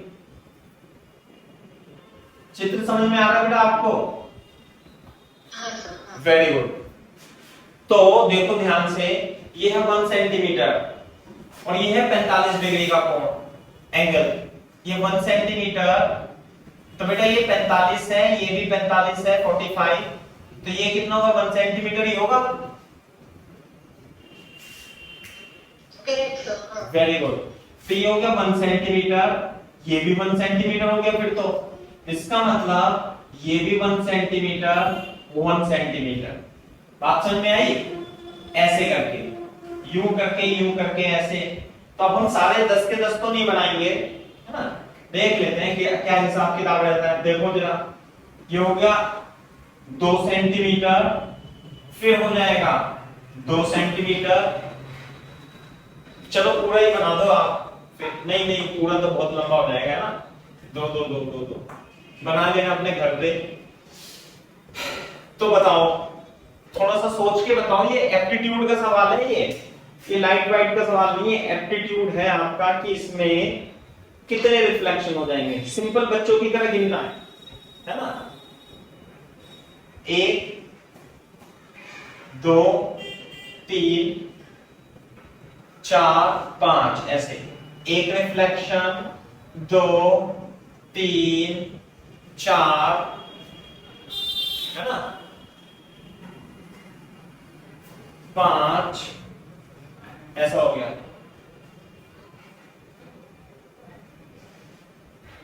बोलो बेटा,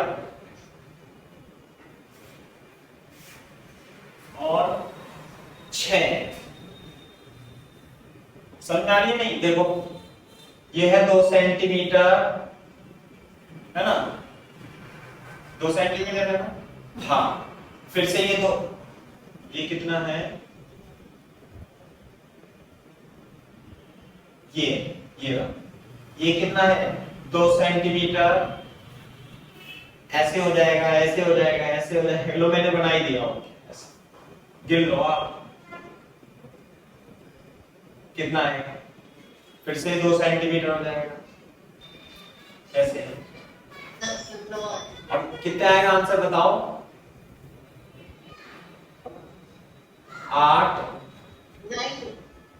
देख लो ढंग से, 9, ऑप्शन है 9 10 11। अब बताओ आंसर।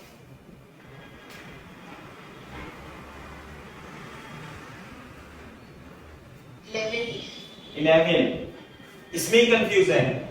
ऑप्शन में जो दे रखा है वो 10 और 11 और 9 भी दिया होगा, चलो मान लिया, लेकिन 10 और 11 में ही कंफ्यूजन होती है, वही मैं आपको बता देता हूँ। थोड़ा चित्री बना लेंगे तो ज्यादा सही है। 7 8 9, है ना, अभी कितने हो गए भाई, 2 सेंटीमीटर 2 सेंटीमीटर 2 2 और एक और बनेगा अभी 2 सेंटीमीटर, ऐसे करके, सही है। तो जब ये यहाँ पे 9th रिफ्लेक्शन होगा तो ये तो 10th रिफ्लेक्शन तो यहाँ होगा, बोलो, थोड़ा सा ऐसे बना लेते हैं 10th रिफ्लेक्शन। 10th रिफ्लेक्शन जब यहाँ पे होगा 10th, और ये फाइनली मिरर यहां तक आएगा, देखो, तो ये इससे रिफ्लेक्ट नहीं होगा, ये सीधा चला जाएगा ऐसे। बात समझ में आई? हाँ, तो 9 और 10 और 11 में बच्चों को कंफ्यूजन है, तो ध्यान रखना, क्योंकि अगर जो आपने इसे थोड़ा सा अंदर डाला है, थोड़ा सा अंदर डाला है, तो ये थोड़ा सा बाहर ही जाएगा। देखो, जैसे मान लीजिए ये पोर्शन था, तो ये इंसिडेंट लाइट यहां पर हुई है ना, थोड़ा सा अंदर आप इंक्लूड डालोगे तो इस तरीके से बाहर निकल जाएंगे, है ना, तो ये सीधी चली जाएगी, यहां कोई रिफ्लेक्शन नहीं होगा। आगे बात समझ में, क्योंकि ऐसा सोचो आप, अगर जो यहाँ पे मटेरियल नहीं है, यहाँ पे मटेरियल नहीं है, तो सीधी भी चली जाती है ऐसे करके, यूं करके, तो इसी तरीके से उधर भी मटेरियल नहीं है तो सीधी चली जाएगी ऐसे, ठीक है। तो कितना आंसर आएगा इसका, 10 reflection. After 10 reflection the ray will come out from the mirror.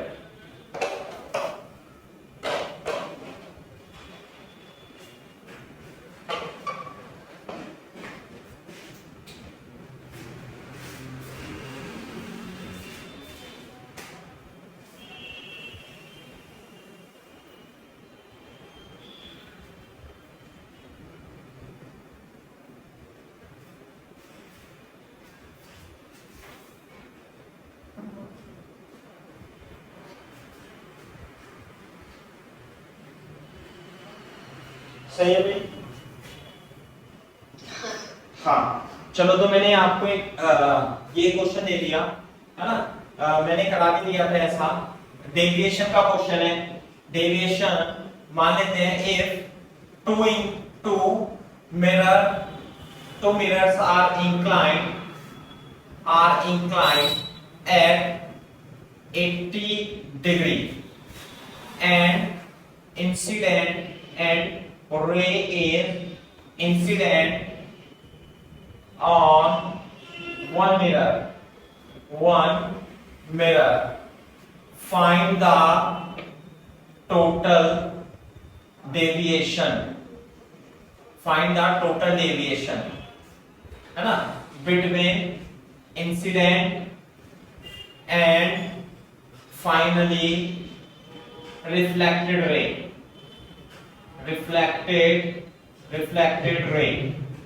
बताओ बेटा आंसर।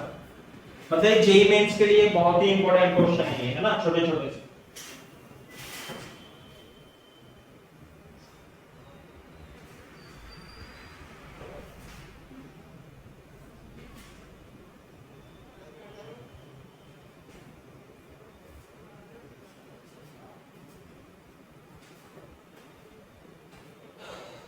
अब ये भी कराया मैंने, दो मिरर यदि इंक्लाइन हो तो उनके बीच कितना एंगल होगा अभी, रिफ्लेक्टेड रे और इंसिडेंट रे के बीच।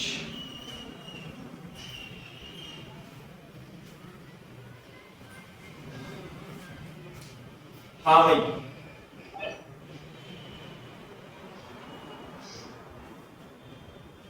ये है 80 डिग्री, तो थोड़ा सा यहां पर होगा, चलो मान लिया है ना 80 डिग्री। तो फाइनली इंसिडेंट रे और रिफ्लेक्टेड रे के बीच में एंगल बताना है आपको। अब लेकिन ये नहीं दिया कि किस मिरर पे टकराई है और किसी मिरर पे नहीं टकराई, ये कहीं भी टकरा सकती है। यहाँ पे आफ्टर रिफ्लेक्शन ऐसे होगा, और ये हॉरिजॉन्टल नहीं होगी, जरूरी नहीं है हॉरिजॉन्टल हो, है ना, ये ऐसे भी हो सकती है न्यूटन के हिसाब से। रिफ्लेक्शन 1 और रिफ्लेक्शन 2 से रिफ्लेक्ट होकर के, तो ये एंगल निकालना है आपको। डेविएशन क्या होता है बताओ? डेविएशन ये हो रहा है, ऐसे आ रही है लाइन और फाइनली ऐसे जा रही है, तो डेविएशन ये भी होगा डेविएशन। वैसे तो डेविएशन दो टाइप के हो गए, एक तो इसमें ये भी हो गए क्लॉकवाइज और एक ये भी, दोनों डेविएशन होते हैं, है ना। तो आप मेरे को बता सकते हो कि ये वाला एंगल कितना होगा यदि ये 180 है तो?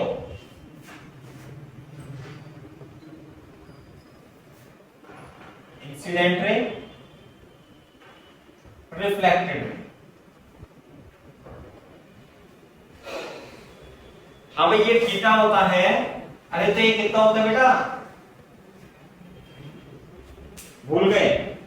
ये थीटा है तो ये होगा 2 थीटा। सौजन्य आवाज आ रही है क्या बेटा आपको? हाँ, तो कितना एंगल होगा ये? 2 थीटा। 2 थीटा का मतलब 80 degree, 160 degree, anti clockwise deviation होगा। सही है ना?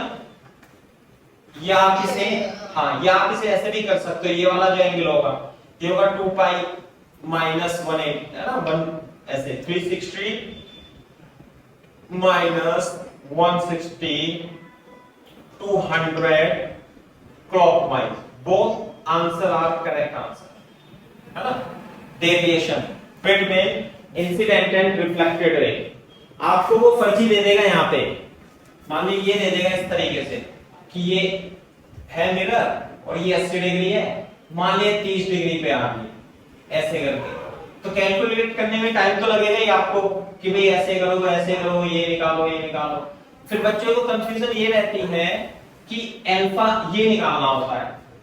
समझ में आएगा बात? ये क्योंकि ये अच्छा लगता है देखने में, जबकि एंगल बिटवीन रिफ्लेक्टेड और इंसिडेंट रे यही होता है ना। जब एक रे ऐसे आ रही है और फाइनली ऐसे जा रही है, तो दिस इज द एंगल। और इन केस ऑफ डेविएशन ये तो क्लॉकवाइज हो जाएगा, ये तो क्लॉकवाइज हो जाएगा, एंटी क्लॉकवाइज हो जाएगा, दोनों डेविएशन लिख सकते।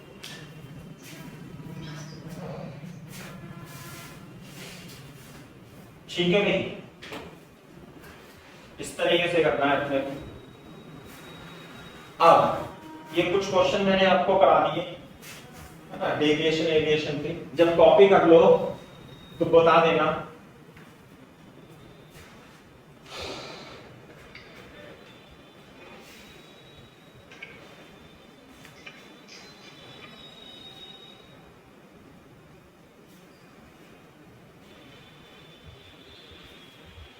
हाँ सर डन।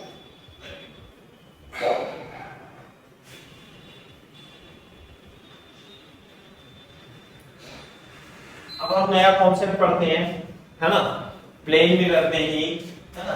अभी हम पढ़ रहे हैं reflection by plane mirror, reflection by plane mirror, plane mirror है ना, ये पढ़ रहे हैं। प्लेन मिरर मतलब सीधा सीधा, रिफ्लेक्शन बाय कर्व्ड मिरर भी पढ़ेंगे बाद में है ना। तो हेडिंग डालो इसमें, rotation, rotation of mirror and rotation of incident ray, incident ray, clear है क्या बात? rotation of mirror and rotation of incident ray है ना। तो इसमें मैं केस 1 लिख देता हूं पहले। केस 1 लिखेंगे, mirror is fixed, mirror is fixed and mirror is fixed, बस ऐसे लिख लो है ना।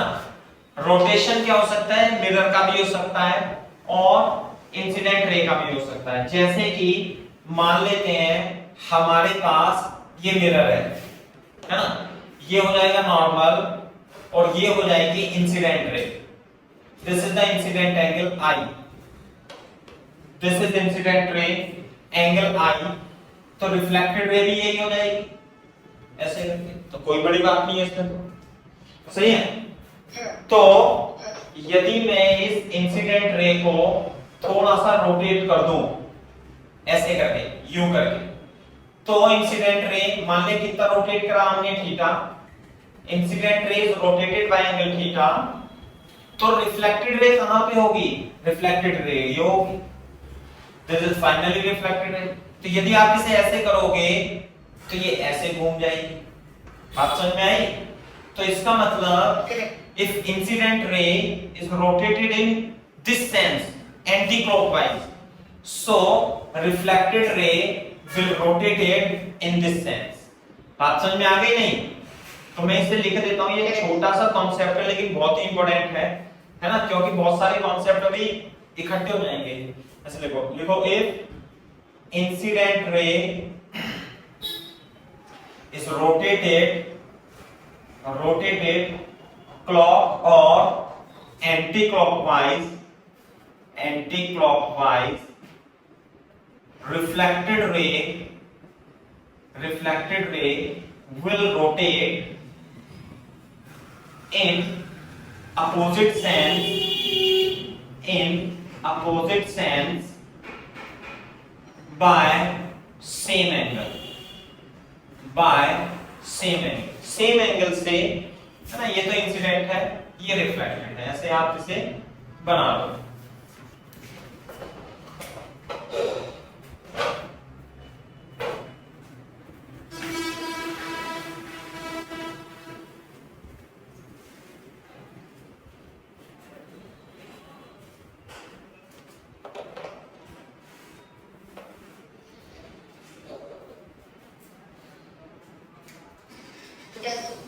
ओके, दूसरा केस लिखेंगे। दूसरे केस में हम इंसिडेंट रे को फिक्स करेंगे। Incident ray is fixed. यदि आप इंसिडेंट रे को फिक्स करते हो and mirror is rotated, suppose this is the mirror, ऐसे करके ये मिरर है ना, ये मिरर है और ये फिक्स है, ये तो फिक्स है, ये मतलब सोर्स है, ये टॉर्च है, टॉर्च से लाइट आ रही है, तो ये तो फिक्स हो गया, दिस इज फिक्स्ड। और आप इसे रोटेट करोगे, किसे रोटेट करोगे? मिरर को। मान लीजिए इसे रोटेट करना है आपने इसे इधर रोटेट करा, तो ये बताना है कि ये तो ऐसे जाएगी आई आई, ये तो शुरू में है, तो रोटेट करा आपने एंगल थीटा से। कैसे? मान लिया शुरू में तो ये था ऐसे, अब मिरर हो गया है रोटेट ऐसे करके। क्लियर है क्या बात? तो जब मिरर रोटेट हो गया है तो इंसिडेंट रे तो यही होगी आई एज इट इज। बोलो, ये तो फिक्स है ना? लेकिन जब ये नॉर्मल एनिमल था मान लिया, तो जब मिरर रोटेट करेंगे तो इसका नॉर्मल भी तो रोटेट हो जाएगा।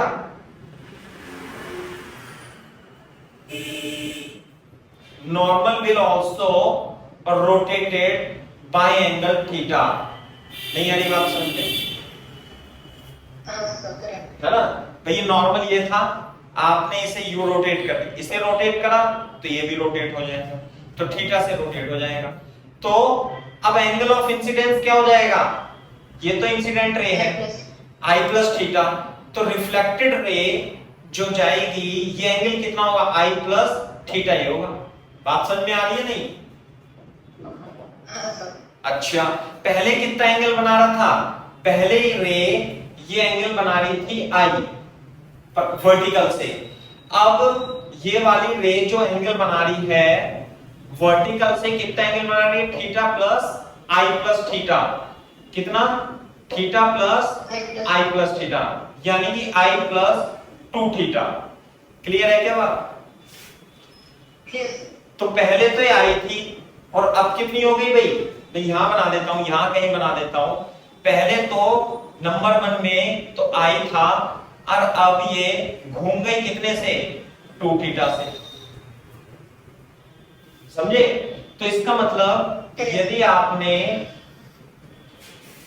आपने इस मिरर को थीटा से घुमाया क्लॉकवाइज, मिरर को घुमाया थीटा से क्लॉकवाइज, तो रिफ्लेक्टेड रे भी घूम गई कितना?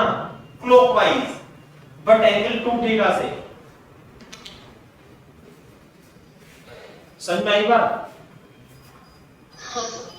क्लियर होना चाहिए, कंफ्यूजन हो तो बेटा बता देना। हाँ, इसे मैं जब कॉपी कर लो तो बता देना।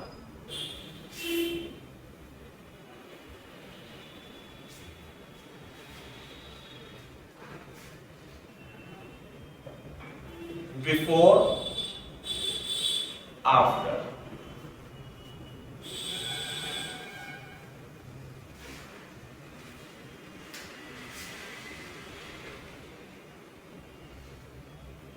जब कॉपी कर लो तो बता देना, ठीक है? कभी कभी क्या होता है, ये कंफ्यूज हो जाते हैं बच्चे मतलब इसमें, तो इसलिए दूसरा तरीका भी है और जिससे आपको याद भी रहेगा, क्योंकि भूल भी जाते हैं हम धीरे धीरे, है ना? तो मैं आसान तरीका आपको बता देता हूं जो 9th 10th के बच्चों को बताते हैं। जैसे कि मेथड 2 लिख देता हूं, है ना? Suppose this is method 1। मान लेते हैं हमारे पास ही मिरर है और ये लाइट आ रही है इंसिडेंट, तो रिफ्लेक्टेड रे भी ऐसी होगी, सही है ना? अब मान लेते हैं हमने इस मिरर को घुमाया, ये तो फिक्स रखनी है, इंसिडेंट रे तो फिक्स है, घुमाना किसे है? मिरर को।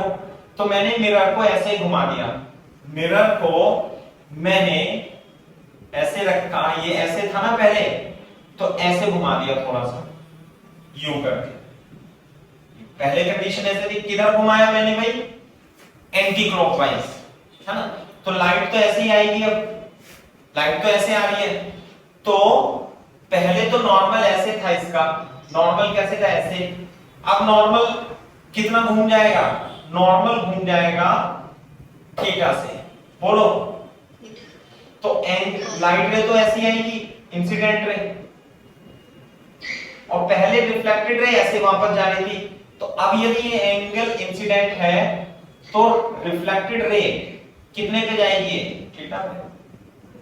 रिफ्लेक्टेड, तो पहले रिफ्लेक्टेड रे तो ऐसे जा रही थी, अगर जो मैंने इसे मिरर को घुमा दिया तो रिफ्लेक्टेड रे कितने से रोटेटेड हो गई? 2 थीटा से, 2 थीटा, है ना, in same sense but angle 2 theta. इसे लिख लेंगे पॉइंट बना के, है ना।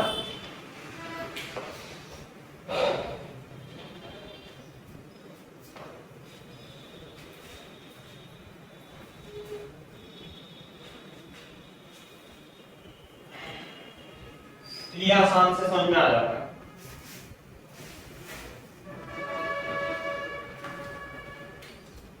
लिख लो, if mirror is rotated by angle theta, then reflected ray will rotate in opposites in same sense by angle 2 theta. आगे क्या बात समझ में हाँ है ना? ऐसे करके कॉपी करो, मैं अभी इंक डाल के आता हूँ।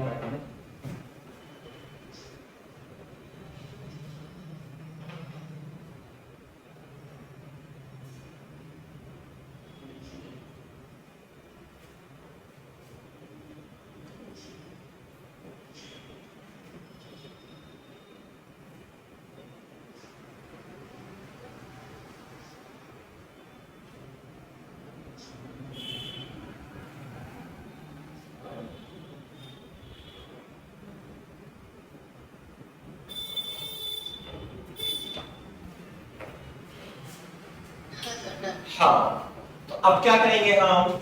मिरर को और इंसिडेंट रे को, दोनों को हम घुमा देंगे। सही है? जैसे मैं एग्जांपल देता हूं, मैं एग्जांपल क्या लिख देता हूं, if both mirror and incident ray are rotated, तो जो फाइनली रिफ्लेक्टेड रे का रोटेशन होगा, हम टोटल इफेक्ट ले लेंगे उसका। आई बात समझ में? जैसे मान लेते हैं ये मिरर है, एग्जांपल ये मिरर है और ये इंसिडेंट रे है। आई बात समझ में? ये यहां पे स्ट्राइक होगी, क्लियर है क्या बात? तो ये रिफ्लेक्शन भी हो रहा होगा।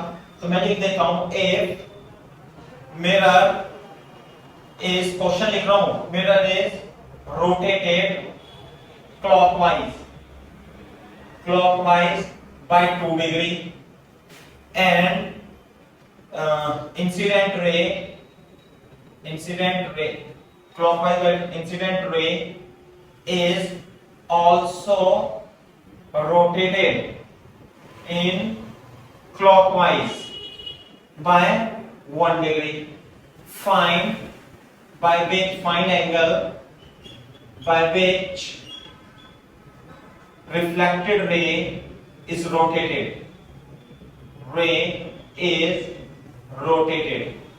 क्लियर है क्या बात? बताना आंसर। तो फिर पहले इंसिडेंट रे की रोटेशन की वजह से डिग्री एंटी क्लॉकवाइज हो जाएगा। हाँ, और फिर रिफ्लेक्टेड रे की वजह से उसके बाद 4 डिग्री क्लॉकवाइज हो जाएगा। हाँ, 2 to 3 डिग्री टोटल। हाँ, देखते हैं कैसे। जैसे कि मान लिया इसे आपने घुमाया, आपने 2 डिग्री, ये 2 डिग्री घुमाया, है ना? तो रिफ्लेक्टेड रे इसकी वजह से कितनी घूमेगी? इसकी वजह से कितनी घूमेगी? 2 डिग्री। सेम सेंस में घूमेगी 4 डिग्री से। क्लियर है क्या बात? साथ में ये तो मिरर की वजह से रोटेशन हो गया, मिरर की वजह से सेम सेंस में, लेकिन इंसिडेंट रे को क्लॉकवाइज ही घुमाया इधर से। कितने डिग्री? 1 degree, 1 degree. तो फाइनली रिफ्लेक्टेड रे का क्या इफेक्ट पड़ेगा?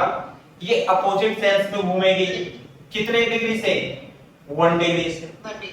बात समझ में आ रही है नहीं? तो फाइनली रिफ्लेक्टेड रे तो यही होगी। तो फाइनली रिफ्लेक्टेड रे आंसर कितना आएगा भाई? 3 degree in 3 degree in clockwise. Clockwise, ये आंसर है। तो इस तरीके से आप इन्हें सॉल्व कर सकते हो। सही है जवाब? Very good. साफ कर दो। सर राइट पर है क्या? हाँ, थोड़ा बता देना मुझे।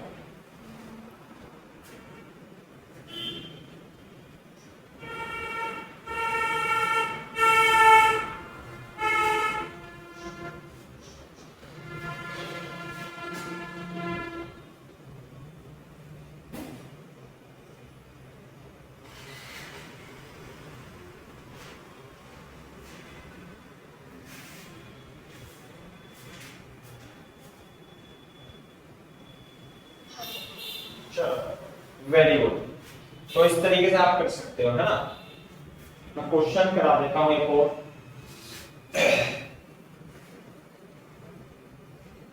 रोटेशन ऑफ मिरर कहते हैं इसे, है ना। ऐसे करके मान लिया ये हमारे पास एक हॉरिजॉन्टल मिरर है और एक लाइट रे आ रही है 30 डिग्री से, सही है। तो चली जाएगी, ऐसे करके चली जाएगी कहीं। तो हमें ये बताना है कि हमें किस डायरेक्शन में और कितने एंगल से मिरर को घुमाना है, so that after reflection reflected ray become horizontal, है ना। देख लो, find angle by which mirror should rotated, ये फिक्स्ड है, दिस इज फिक्स्ड, है ना। Angle, find angle by which mirror should rotated so that reflected ray becomes horizontal,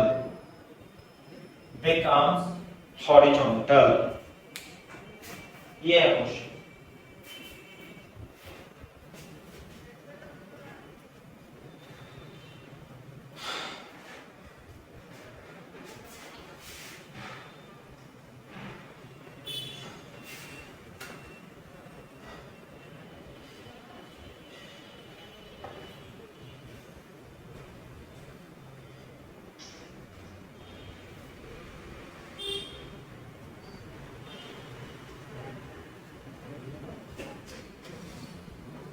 So 15 degree clockwise. 15 degree clockwise. एक answer तो ये निकाल ही देते हैं सब, दूसरा आंसर हो रहा है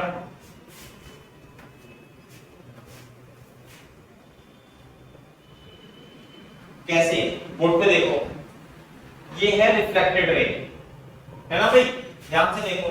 तो ये 60 डिग्री, ये 60 डिग्री, तो हमें इसे रोटेट करना है कितने डिग्री से, 30 डिग्री से। तो हम क्या करेंगे, मिरर को रोटेट कर देंगे कितने डिग्री से, 15 डिग्री से। बात समझ में आई नहीं? दिस इज द हॉरिजॉन्टल, ये तो फिक्स है, और आफ्टर रिफ्लेक्शन ये तो फर्स्ट थी, और फर्स्ट थी ये 60 डिग्री, तो इधर रोटेट करना है इसे 30 डिग्री से। तो हम मिरर को रोटेट करेंगे इसी सेंस में, लेकिन 15 डिग्री से, 15 डिग्री से, ऐसे यू 15 डिग्री। समझ में आ रही है ना बात? तो फर्स्ट आंसर तो हो गया 15 डिग्री इन क्लॉकवाइज, सही है। ये तो है। दूसरा देखो ध्यान से, हमें हॉरिजॉन्टल करना है, ये इंसिडेंट रे आ रही है, तो रिफ्लेक्टेड रे ऐसे भी तो हो सकती है कि हम मिरर को ऐसे रोटेट करते हैं, यूं करके। समझ में आ रही है बात नहीं? तो 75 एंटी क्लॉकवाइज। हाँ 75, क्यों?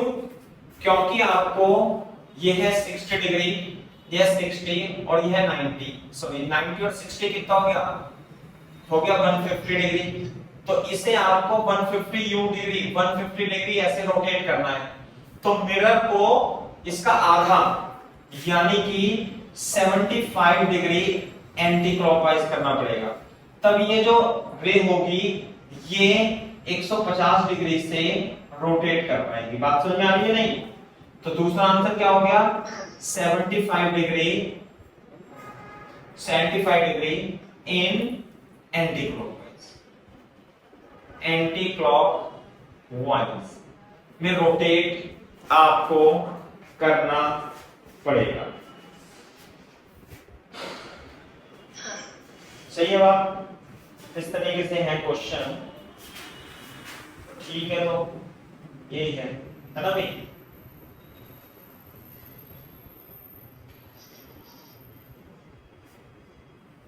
हाँ सर, हो गया। सही है, एक मिनट बाकी तो सब तुम कर ही लोगे, है ना? तो चलो ठीक है फिर। तो मेरे ख्याल से आज समझ में आया होगा, है ना? सौजन्य, यस सर। हाँ क्लियर है बात? कोई कंफ्यूजन तो नहीं है? क्लियर है सर। हाँ, बोर्ड दिखाई दे रहा। मैं आपको स्टडी मटेरियल सेंड कर दूंगा अभी पीडीएफ फॉर्म में, थोड़ी देर में करूंगा, है ना? मतलब टाइम मिलेगा तभी, आधे घंटे में उसका रेजोनेंस का मटेरियल मैं आपको सेंड कर दूंगा पीडीएफ फॉर्म में। बाकी मैं मंगा दूंगा, आपके पापा से बात हो गई थी तो मैं उन्हें बोल दूंगा, तो लगभग एक हफ्ते में 10 दिन में वो आ जाएगा आपके घर, है ना? ये है बात।